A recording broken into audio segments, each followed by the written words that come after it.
Right, it's the end of a long day and I'm determined to get one of these videos finished today. Last week I showed a method of how to generate buildings using the procedural method, using basic meshes built from single planes, which are then made into boxes, which are then made into buildings, and I lined them up row after row and they looked a little bit like a city, but they were totally out of the context of a game. Well, it's a week later and it's been a very long week, but I'm now looking at the code with the building generation actually embedded into the game. I've disabled a few of the game elements because I don't really want to get into that. It's not ready to be seen. This view here, actually, this circle here, and there's a little circle not quite as obvious here. They're the Android controls, but I've left them on whilst I'm working on it on the PC. I normally disable them, but just to show. I have got controls in there, and that's been one of the difficult things this week actually, was getting these controls mapped to the lead character, who is currently invisible because, again, I'm ashamed of the graphics. But this is now the state of the game with I'll detach that from that. Oh, come on, you bloody thing. Oh god, it's been one of those days. There we go. Let me stop it a moment. Try again. I've done about 3 of these videos trying to finish this today, and I'll go tits up in the end, so I'm trying it for one more time, and this will be the final one, otherwise I'll just carry on working. Yeah, so here we are in the game. Some Android controls still on the screen, an invisible hero who I can guide around the city by clicking, but I don't want to show any of the game because it really doesn't look very good at the moment. And this is the city I'm working on. Oh, this is a fraction of the city.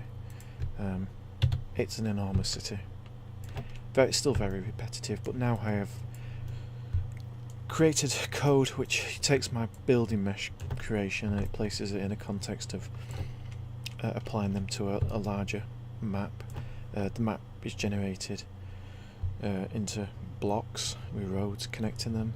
The buildings are roughly in blocks, as you can see. The buildings are probably a little bit too random still. I mean, I don't really want buildings separate like this here. This is 2 buildings, but it's actually only meant to be 1 building, so I need to fix the code. But you see, I tutted, and I've made a conscious attempt to tut less in this because it makes me sound like John Shuttleworth. My accent's bad enough without tutting and sounding like John Shuttleworth. But anyway, here's the procedural mesh. This is the game tile, which is going to be textured. More, it's one of the jobs I'll have to do is go through it and add a lot more variety to these textures. And there is also a overlay, which it took me a hell of a long time to get this working. But the overlay basically marks the areas where the character can walk in relationship to the building. So in this case, there are actually 2 separate parts to the building. Actually, according to this, there's 3. Oh, there's 3. There are 3. So the code does actually work. 1, 2, and 3. And this overlay, which obviously doesn't feature in the game, but it's just my way of debugging it, marks the points where the character can walk. So I don't actually know. Am I anywhere near there? Let me choose a building I'm actually near. I've been having a lot of problem with this screen capture software today, and I think I'll have to think of a better way of doing it, because it's not... Bandicam's pretty much the best one, but even that's not perfect. So that's where my sprite character currently is, next to this building here. So if I raise that building and have a look at the overlay, if I enable it, you can see that this is the shape. This yellow is where I can't walk and the green is where I can walk, so it pretty much matches up with the building, and if I turn to my character here, there is an invisible character here, but as you see, as he approaches the building, it comes up to enter. I'll have a game function where you can actually enter the building and perform different things, different tasks. But that's been one of the hardest features to get working. That and the well, this week I've had a hell of a lot of trouble because these meshes as they've been generating, they've been producing a huge amount of taking up a huge amount of memory.